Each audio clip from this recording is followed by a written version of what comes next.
परमार्थ. आणि परमार्थ हा कसोटीचा असला पाहिजे. आपण काय करतो हे आपल्याला कळायला तर त्या परमार्थाचा आनंद भेटतो. म्हणून मला नेहमी खंत वाटते आणि मी कधी घाबरत सुद्धा नाही. घाबरायचं कोणाला? ज्याचं कर्म चांगलं आहे बाबा. मला सांगा, आपण खूनच नाही केला, किती PS आहे माझे म्हटले, काय घाबरायचं? केलं, कर्मच वाईट केलं नाही तर घाबरण्याचा विषय. चोरीच केली नाही तर फाशीची भीती कशासाठी?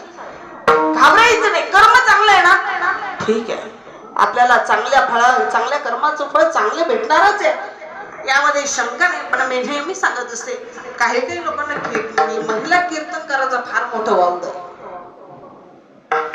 काय फार मोठं वावड. आणि वावड कोणाला माहिती का? ज्यांना 3-3, 4-4 बायका आहेत त्यांना संदेश आणला नाही बडाया मारतो. हा, द्वेष करावा आपण त्या पात्रतेचे पाहिजे. काय पाहिजे? पात्रतेचे पाहिजे.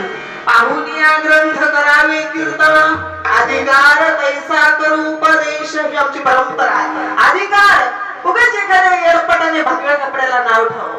कोणी तुझ्याच काही अक्कल नाही, काय नाही, घर सुद्धा सरळ लावता येत नाही, त्याने भगव्यावरती बोलावं. भगवान एवढं सोपं आहे का राजांनो?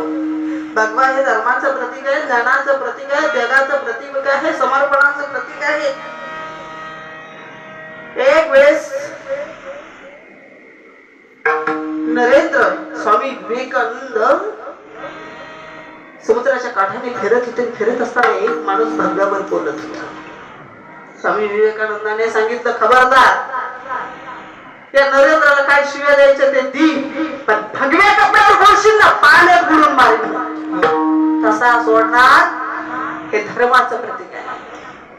काय भगवी पताका घेतल्याशिवाय वारकरी सुद्धा सिद्ध होत नाही. तुम्ही म्हणा माऊली भिक्षा, भगवा पताका नाही तू कोणता वारकरी?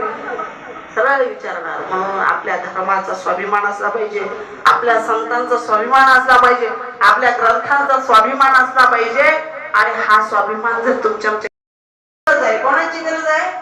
खरी संतांची गरज आहे. आणि संतांशिवाय या जगतामध्ये आनंद प्राप्त होणार नाही. म्हणून नामदेव राय भगवान परमात्म्याकडे प्रार्थना करतात अभंगाच्या प्रसंगी.